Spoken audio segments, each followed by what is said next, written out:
Welcome to the Reality Revolution. I am your host, Brian Scott. Hope you got a chance to listen to my recent episodes from Ruth Montgomery.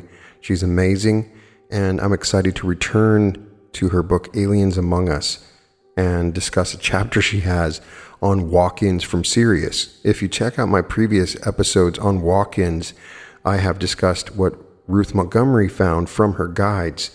Ruth Montgomery was a journalist, and she would communicate with her guides by just typing, and it would have all kinds of stuff come through, and she would then go out and investigate it like a journalist. So she's very unique in the way that she would do this. She learned from the guides about Sirius, and then started to find about certain walk-ins, and then goes and tries to find out about what these people are like and what kind of lives they live. For my own higher self, I have been told that it's incredibly rare for there to be walk-ins. A lot of people started saying that hey, I'm a walk-in, but it's incredibly rare. Most are starseeds that are born here. And so the phenomenon is unusual, but there are a number of them, and she went and tried to document what these walk-ins were. And if you are a walk-in, this may help you to understand the experience. Walk-ins from Sirius by Ruth Montgomery. Sirius, the heavenly body that the guides identified as the previous abode of Joyce Updike, apparently possesses qualities that develop some highly unusual personalities. Known as the dog star in the constellation Canis Major, it is the brightest star in the firmament and more than 20 times as luminous as our own sun. During the course of writing this book, the guides specifically named two other individuals who they said had sojourned on Sirius between Earth lives and who returned directly from there, this time as walk-ins. Certainly to me, at least, their remarkable talents seem unearthly. So let us consider these cases separately. Charlotte King of Sacramento, California, is a human seismograph. Far more accurately than any of the advanced scientific devices, she is able to detect impending earthquakes and volcanic eruptions, specify the time of the disaster, and pinpoint the locale. She can also, while blindfolded, correctly ascertain faults in the earth crust so that precautions may be taken. She's repeatedly demonstrated this ability to the bafflement of geologists and other scientists, having been thoroughly tested by physicists at the U.S. Environmental Protection Agency, as well as by scientists at the U.S. Government Bureau of Standards, the Neurology Health Center in Portland, the Western Thermographic Laboratory in California, the Institute of Applied Physiology and Medicine in Seattle, and Sacramento State University in California. Charlotte has predicted the exact dates and time of all the recent eruptions of Mount St. Helens, besides some 300 California earthquakes since 1979. Official government records kept on her predictions reveal 85% accuracy on earthquakes and 100% on volcanic activity worldwide. Dr. Frank Yatsu, the chairman of the neurology department at the University of Texas School of Medicine, has surmised that she hears noise generated by the Earth itself. Adding, Charlotte may be detecting shifts in the Earth's electromagnetic field, which may also affect certain animals and cause them to behave in an unusual manner, a phenomenon long under serious study in Russia and China. A number of the scientists who have tested Charlotte conclude she hears in a very low frequency range ordinarily unavailable to human ears. She explains there are a series of 7 tones varying in pitch, frequency, and rhythm that she has learned to associate with seismic activity in specific geographical areas. She has learned through study and observation that when a particular tone increases in volume or overlaps another tone, a seismic event will occur within 12, 36, or 72 hours, depending on the intensity of the tone. Unfortunately, it is not tone changes alone that trigger her awareness of approaching seismic activity. A great deal of pain is associated with the phenomenon to the extent she is unable to hold regular employment because she is so frequently ill and is often hospitalized. These symptoms in head, chest, and stomach indicate to her the area where seismic activity is shortly to occur and the severity and type of quake or eruption. When Charlotte, who had read some of my books in the psychic field, called me in September 1984 to discuss her peculiar and inconvenient talent, she expressed the belief that it was some kind of karmic punishment for deeds she may have committed on the legendary continent of Atlantis many thousands of years ago. Intrigued by her story, I sought counsel with my guides, who declared Charlotte King came into that body as a walk-in from Sirius about 8 years ago, when she found that the occupant of a particularly sensitive body wanted to leave, and that this body would work well for her in mission to warn Earthlings of imminent disasters and give them time to evacuate dangerous areas if they wanted to survive in their present bodies. She's not quite the phenomenon that you believe, for there are others throughout the world with similar gifts of sensing Earth changes and alterations beneath the Earth's crust. Hers is not karmic indebtedness, but a divinely given ability to help others through her alerts. When I passed this message along to Charlotte, of whom I had never previously read or heard, she was impressed by the guide's far-ranging knowledge. It was true, she said. There are others with a like gift, and also true, she had been rescued from a suicide attempt 8 years ago. Recounting the circumstances, she said that on Christmas Day in 1976, jobless and separated from her husband, she was feeling such emotional and physical stress that she began gulping wine and found a half-full bottle of pain pills.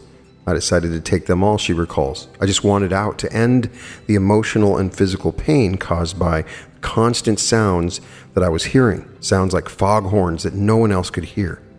She said that she reached the hospital too late to have her stomach pumped out, but after 16 hours in intensive care, she suddenly roused and became aware that I did not want to die. I knew I had a job to do, that my kids still needed me, and my marriage could be salvaged. It was apparently during that period that the old Charlotte, also a sensitive, departed, and the new replacement came from Sirius to alert Earthlings to the radical changes that were beginning to occur on planet Earth. The walk-in Charlotte did put the marriage back together for a while, but eventually was dissolved, and she asked me about a particular man who has been supportive of her endeavors in more recent years. I put her question to the guides, who reported Charlotte is doing exactly what she volunteered to come to do. She was on Atlantis shortly before the breakup of that continent into smaller islands, and knew from experience precisely what the sounds were like before the catastrophes there. In Atlantis, she was the wife of the man she mentions, and they were well matched there. He helped her to alert others to escape from dangerous areas that were shortly going beneath the sea. Asked about her childhood in this lifetime, Charlotte said it was an average one. I was raised on a small farm with 2 brothers and a sister. According to my mother and an aunt, until the age of 2 years, I used to scream every time I heard a low or vibratory sound, such as train or whistle or water going down the drain. I'm told there were times when I would drop my toys, turn my head and listen, but no one else could hear anything. I sighted my first UFO with my family in 1950 near Salem, Oregon. All I remember was my parents telling me that it kept pace with our car, and the airport also saw it, but did not know what it was. Now 38 years old, Charlotte says the foghorn noises that she began hearing in 1976 caused so much trouble in my marriage, because no one else could hear them, that after 3 months I filed for divorce. To determine whether the noises were psychic, she enrolled in a parapsychology class at the local college, and discovered that she knew things about the pyramids and their energies that were simply not in the books. Then came the suicide attempt that apparently resulted in the substitution of egos. Shortly thereafter, the new Charlotte determined to search in earnest for the causes and sources of the sound and the pain that no one around her was experiencing. A professor at Oregon State University came to her residence, and she was able by electronics to record the signals that she was receiving. She also had hearing tests in a specifically equipped booth, and learned that although most people could hear at the 20 to 32 decibel range of sound, she heard sounds in the 7 to 10 decibel range. In early 1979, she began reporting changes in sound to a Portland, Oregon television station, and 72 hours later, a quake would occur. The stronger the sound, the larger the quake, she says, and the TV people concurred that I was correct 60 out of 60 times. Then on June 23rd, I awakened at 2 a.m. with a feeling of real fear. The sound was louder than I ever remembered and was definitely different. Later I learned that about the same time began a 48-hour breaching of sperm whales on the Oregon coast at Florence. 41 large mammals died as a result of being crushed by their own body weight on shore. I believe the whales beached because they were not getting back the same echoes they were sending out. They became confused and beached. I passed this information on to the scientists who were studying their death, but they did not believe me. 2 days later, 4 quakes of moderate intensity occurred in Big Bear, California. 1 year later, a newspaper article said the scientists now believe the whales beached because their sonar was being jammed by the approaching quakes. So due to the loss of 41 beautiful sea creatures, I was able to put the sound and effect together. Soon afterward, Charlotte discovered that she would suffer severe physical pain, sharp sound effects a day or two before large quakes in such faraway places as Japan and Italy. And after they occurred, the symptoms would pass. By then, the scientific community was taking keen interest in this human seismograph. Scientific laboratories began in-depth testing of her strange ability, and after she accurately predicted the first eruption of Mount St. Helens in March 1980 and its massive later eruption May 18th, national television networks and magazines beat a path to her door. The Charlotte King effect, as scientists now call it, it is the prime subject of an ongoing study called Project Migraine that is being conducted by Christopher Dodge, a life science specialist with the Library of Congress in Washington, D.C., whom she telephones each day that she experiences the familiar symptoms and pinpoints where the earthquakes or eruptions will occur. Dodge, who has a Master of Science degree from George Washington University, told me there's a very compelling evidence that certain people like Charlotte are actually tuning into the Earth's electromagnetic field and experiencing geomagnetic effects. As a specialist in electromagnetic field biology, he had for some time before meeting Charlotte been collecting fascinating anecdotal material about the advanced reaction of animals to impending earthquakes, and he sees no reason why humans should not be able to duplicate the feat. And it's a lot easier to work with humans than with animals, he added with a grin, because people can talk. He said that he became interested in launching Project Migraine after the U.S. Senate Committee on Science and Transportation asked him to undertake a research study into biological earthquake predictions. I first made contact with Charlotte King in February 1981, he recalls. She had approached the Library of Congress to seek assistance in identifying those factors that might be responsible for her hearing sensations. I was so impressed with her sincerity and her record of accuracy that I decided to monitor her supposedly premonitory sensations on a format basis to determine whether her claims were valid. Since a common denominator of these sensations is severe headaches, we both decided that the study would be called Project Migraine. Dodge set up the project as an independent undertaking apart from governmental activities and has since located a dozen other individuals who seem to share Charlotte's remarkable talents. He then established a telephone message system so that at the first warning signs, these sensitives can call in to record their symptoms and make their predictions on time tape for official verification. He says that the combined batting average for the group is 7 or 8 on a scale of 1 to 10. One of our subjects is a woman in New York City, the noisiest electromagnetic center imaginable, he declares, but she is particularly accurate about Italian earthquakes. She nails them every time. My role is to coordinate the predictions of these sensitives and run the verification, and we're beating the meteorologists at their own game. Some of my friends in that department say they come to work each morning and flip a coin to predict the weather, but we're right on the button. Asked about Charlotte's batting average, Dodge said that her performance has defied all expectations. She has been 100% accurate on Mount St. Helens and other volcanic activity, and over 80% right on earthquakes, when even 60% would have been remarkable. I look at the subject with cool, fishy eye of the biologist, he continued, and I'm convinced that just as some animals can give advance warning of seismic activity, so can certain humans. Some people try to classify this ability as psychic, a precognitive factor, and although I believe in leaving all doors open until we know more about the psi factor, I'm convinced that it's an actual ability to respond to geomagnetic effects. Particularly since the 13 people I've studied at close range seem to have similar reactions at the same time in advance of a quake of 5 or above on the Richter scale. Dodge said after experiencing pain for some hours or days beforehand, a common denominator is that shortly before the actual quake, the pain leaves and there's a euphoric feeling. That's what I call the oh-oh effect, he added. It means watch out because the quake is imminent. Dodge then gave me a fascinating account of personal experiences that he shared with Charlotte King. Remember when there was to be a planetary alignment on March 10th, 1982, he began, and the prophets of gloom and doom were predicting a dire occurrence on that date. Well, the newspapers and TV stations asked me to make a prediction, but I refused because Charlotte was exhibiting no symptoms of anything out of the ordinary. I happened to be in California at the time, and the alignment day passed peaceably. It was, in fact, unusually quiet in the seismographic field. The next day, however, Charlotte became violently ill, and because her symptoms for volcanic activity are different and gave an earlier lead time for earthquakes, we made a prediction that Mount St. Helens would erupt on that afternoon of March 19th. We also notified seismologists at the U.S. Geological Survey and at the Volcano Center in Vancouver. As the time approached, although official instruments were showing no activity, television cameras were posted outside Charlotte's house, and reporters milled around. At exactly 7:30 p.m., Mount St. Helens erupted with a bang, and Charlotte was vindicated again. How could she do it? How could she know that it would be 8 days off and not hours or weeks? I put the question to Dodge, who replied, from experience, having memorized the signals such as the frequency of her headaches and the rumblings in her ears, she's able to pinpoint the location and the time, as well as the severity of the upcoming event.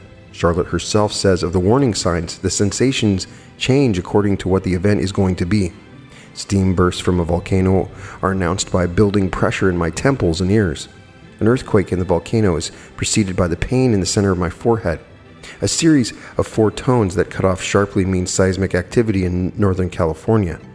Southern California is a series of tones that fade out slowly. A vibrational effect means the quake will occur in the ocean or underwater. Kidney problems, breaking capillaries, and heart spasms also seem to die directly into the seismograph. 2 years ago, while lecturing before a college psychology class, Charlotte began having severe stomach pains. That felt like hard labor. When they failed to lessen, she was taken to a hospital for examination, but no physical cause could be ascertained. Shortly thereafter, a series of earthquakes occurred in the Sierra Mountains. Her pain ceased, and she now knows to associate labor pains with the Sierras and to predict the time and place of the ensuing quakes. In October 1984, she telephoned to say that she had now learned to identify a new symptom with another specific area. I called it seismic flu. She confided, it occurs only when an earthquake will occur in granite, and since the only granite in this part of the country is in the Idaho and Lake Isabel areas, I've been predicting those quakes almost to the minute. Certainly the seismologist and television personnel, whom she regularly alerts when her various symptoms begin, are no longer scoffing. They all remember too well her telephone call of May 17th, 1980, when she was violently ill and bleeding under the skin. Mount St. Helens will erupt in 12 hours, she declared. In exactly 12 hours and 12 minutes, the volcano blew its top, killing a large number of people who might have been forewarned to clear the area. Charlotte believes that hers is a teachable ability that others can learn, but given the disastrous effect on her health and the frequency of pain, how many of us would volunteer for such a thankless project? The guides have said that she volunteered to enter as a walk-in from Sirius in order to help alert Earthlings to the dangers facing this planet during these 2 decades. The United States government is baffled, intrigued, and sometimes embarrassed by her amazing accuracy. After all, Uncle Sam is expending millions of our tax dollars annually to support seismographic equipment and pay the salaries of scientists who monitor the stations, while Charlotte, who far exceeds their accuracy, lives virtually in want. Perhaps there is more fair play on Sirius than on Earth. In a last attempt to understand why anyone would willingly volunteer for such a life of service, I asked the guides to tell me what Sirius is like. Their response was this: the star Sirius is a training station for those who are going on to other planets or returning to their own planets for special projects. It is a good place to test one's mettle and utilize the lessons that one has learned. Those returning from Sirius have strong motivation and willingness to sacrifice themselves for the good of humanity. The other person whom the guides identified as a walk-in from Sirius is David Paladin, an old friend to readers of Threshold of Tomorrow, a noted artist who now lives in Albuquerque, New Mexico, with his wife Linda. He was born on a Navajo reservation in Arizona, the son of a white missionary father and Navajo Indian mother. David had exhibited few abilities other than a talent for running away from home until the outbreak of World War II. when the wayward lad who had jumped ship in the South Pacific was hustled into uniform, given some training in cartography, and shipped to Europe with the Office of Strategic Services, OSS, forerunner of the CIA. In Germany, while mapping installations behind enemy lines, he was captured and thrown into a Nazi prison camp where he was grilled, beaten, starved, and left for dead by retreating Germans.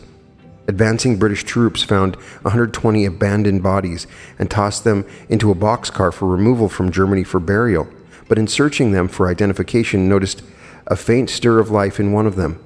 As a spy for the United States, David had worn a German uniform without identification, and after being sent to British Field Hospital in Vienna, Australia, he remained in deep coma. Because he occasionally mumbled in Russian, he was then transferred to a hospital for Eastern European refugees, where he remained until fingerprints eventually identified him as a missing and presumed dead American soldier. Still in coma, he was sent to an Army transport hospital in Battle Creek, Michigan, where after 2.5 years, he at last regained consciousness. Asked his name, he promptly replied, "I'm an artist. My name is Vasily Kandinsky." That sounded sane enough, except for two conflicts. His fingerprints tallied with those of David Paladin, and Kandinsky, the Russian artist who is the idol of abstractionist painters, had died in France at the age of 78 in 1944. When David would have been 18, to further complicate matters, as David became more alert, he admitted that he had never heard of Kandinsky and knew no Russian until he heard himself speaking it. The convalescing soldier asked the Red Cross for art supplies and promptly began to execute sweeping abstracts that caught the attention of the art world and were favorably compared with the paintings of Kandinsky in style and symbolism.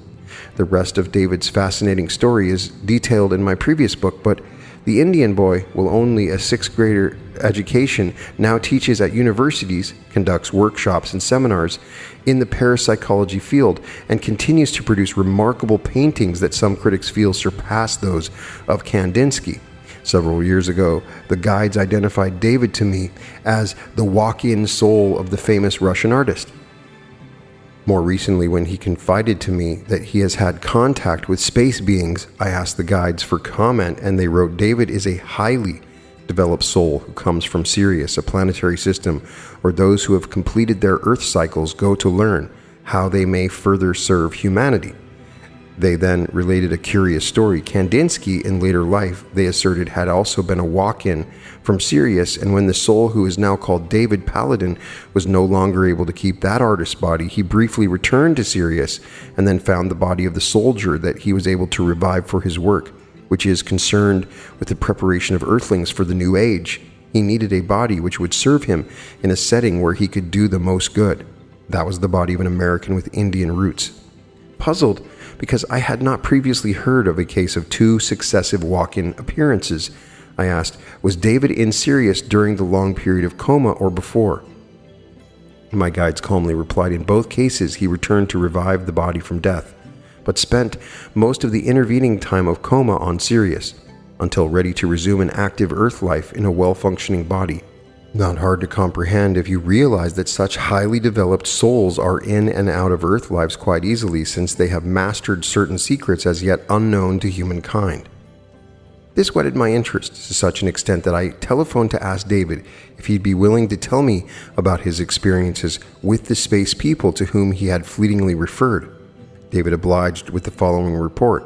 For 4 consecutive nights in September 1961, my 4-year-old son claimed that he was being visited by a person named Itan, who came into the house, awakened him, and took him into a big sky car, which he claimed landed behind our house in the Granite Dolls area of Prescott, Arizona.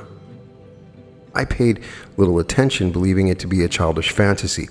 My attitude changed when my next-door neighbor, a forest ranger, told me on the 3rd morning he had seen a flying saucer hovering over the area the night before.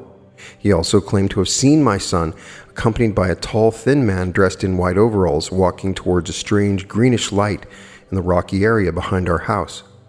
He said that he had called out to them, but then seemed to forget the incident until he saw me emptying the garbage the next morning. We went into the house and talked to my son and asked what he remembered. He said he had gone for a ride in the sky car going to where the Earth looked like a little dot. He said that they brought him home and went into the garage where Itan and a friend of his milked the truck that my neighbor had parked there. We trooped out to the garage and my son pointed to the oil drain plug, telling us that was where they had milked the truck. We checked the oil level to find it showing empty. On checking the oil plug, we discovered it to be loose, but there was no trace of oil in the ground. We considered reporting the incident to the sheriff, but decided that we would appear to be fools. We did discover that there had been numerous reports of flying saucer activity in the area for the past several days. Thereafter, on several occasions, my little son took my neighbor and me outside to point out different stars, naming them correctly. To us, that was amazing because the child had not been exposed to astronomy. 2 months later, I awakened one night to see a tall, rather thin, humanoid form standing at the foot of my bed. He appeared to be wearing a one-piece silver-white jumpsuit. I sat up to make certain I was awake. He identified himself as Itan, my son's friend, and that conversation must have been telepathic, as I do not remember speaking aloud. Itan informed me that he and his friend were from another planet that existed in another dimension. They had visited Earth for centuries and had attempted to make some contact with humans, but found most of them to be manipulative and selfish, causing his group to limit their visits. He claimed they had removed some genetic blocks from some humans in order to communicate and share concepts that could be of some use to humankind. He indicated they would never interfere with humankind's destiny, but would manifest as humans periodically in order to plant seeds for positive human growth. During the ensuing years, there was numerous opportunities provided to draw upon the many gifts so openly shared by our space friends with Linda and me, and our lives have been enriched as our desire to work toward a healing of the planet has intensified. Some years after that initial visit from Itan, I appealed for help in a medical emergency and was telepathically instructed to drive from Prescott to Albuquerque to meet a medical doctor who, according to my mysterious source, would be able to assist me. I drove to Albuquerque, half expecting to find that my information was an illusion, but upon arrival I did find the doctor. He was working on cancer research and was with a government agency. Even though he was quite abrupt, almost to the point of rudeness, he was able to provide the much-needed assistance. My source told me that he was manifested as a human being for the purpose of providing humankind with a few new concepts in the field of medicine. I was informed that on occasion our space friends do take in a human identity, appearing with proper documentation and finding ways to plant seeds that may help us develop beyond our present limitations. The Dr. Manifest is now in Germany, active in research and also in the peace movement, openly sharing concepts for others to accept or reject. There are many others like him, and I only hope that people will listen to those concepts and learn how to serve humankind better and to take care for the welfare of the planet. I asked David if he was aware of any further identity for his space friends, and he replied they identify themselves collectively as Kantarans. They are interdimensional beings rather than beings from our own space-time continuum. Their guidance of our race goes back to its early beginnings. They are devoted to help us without direct intervention, because they were at one time instrumental in helping us through a past cataclysmic period, and they had mixed with us genetically. I was informed that some humans are more responsive to them as a result of our own evolutionary growth. Some of us have fewer genetic blocks to our awareness, which allows us to communicate with them. This kind of communication helps us better to serve humankind. Are the Kantarians engaged in an eventual rescue mission? I put that question to David, and he responded, while they would be willing to assure our biological survival in the case of natural cataclysmic period, they would leave us to find our own destiny should we outgrow our tendency to be exploitive, judgmental, and manipulative. They could consider a far more active partnership with us in our desires to reach the stars.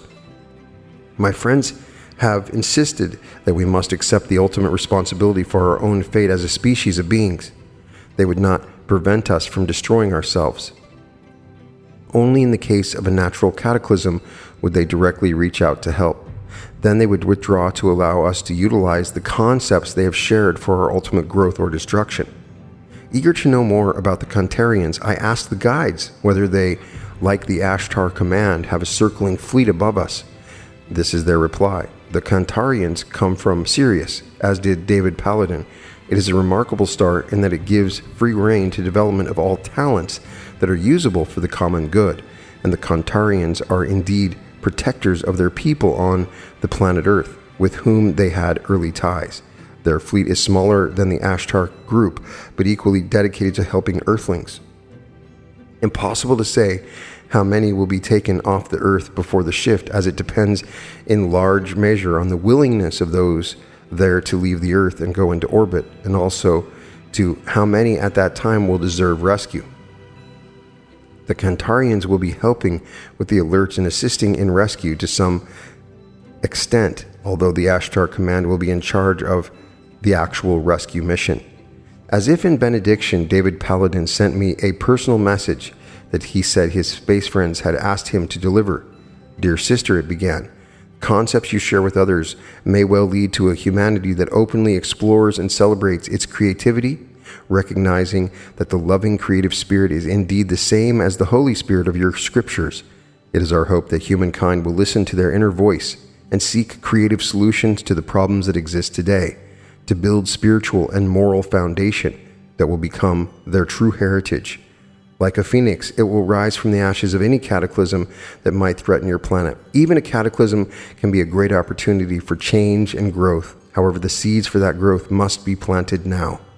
The message was signed Etan and Friends, the Kantarian Confederation. I had completed this chapter when it occurred to me that I had not told David that the guides say he is from Sirius. What if he objected to being so categorized? I hastily sent off a note, and by return mail his warm response. As a matter of fact, he declared for the past couple of years he has been painting a number of Sirius works with such titles as The Dream Crystals of Sirius and Song of Sirius, and he added, "I have also been drawn to other Sirius people." Coincidence? Do you think? I doubt it. So here we get a really fascinating interview and discussion of two walk-ins from Sirius. And we get a lot of discussion in the Law of One material about being of service. And some of these higher entities will sacrifice everything to be of service. They will go into a body that will have constant migraines and pains so that they can help people avoid earthquakes. This is an amazing example of this service-driven mindset, which appears is trained into them when they go to Sirius in this particular storyline. So a lot of the walk-in stories are very similar.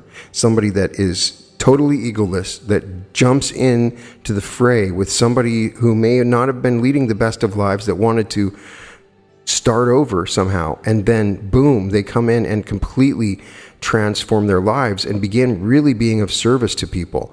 The few walk-ins that I have communicated with online that I thought were authentic have been incredibly motivated by being of service in the most humblest of ways. So a higher being has the opportunity to be of service on this planet by doing something so painful. What can you do to be of service? There's so much potential and possibility out there.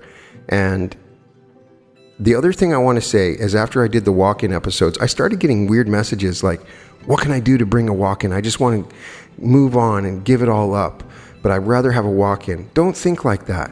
Live your life. You have the opportunity to be of service now. Everything can change. Your world can change. You're creating your reality now. Everything's okay. You don't need to have a walk-in.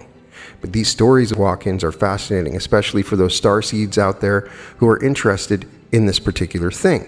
Because a lot of people that listen to the podcast are starseeds, I believe, and they're drawn to these messages, and it's interesting to hear other people's stories in particular. And the walk-in phenomenon is super fascinating.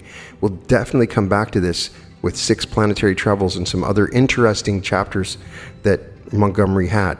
In any case, you can find all episodes of The Reality Revolution at therealityrevolution.com. And welcome to The Reality Revolution.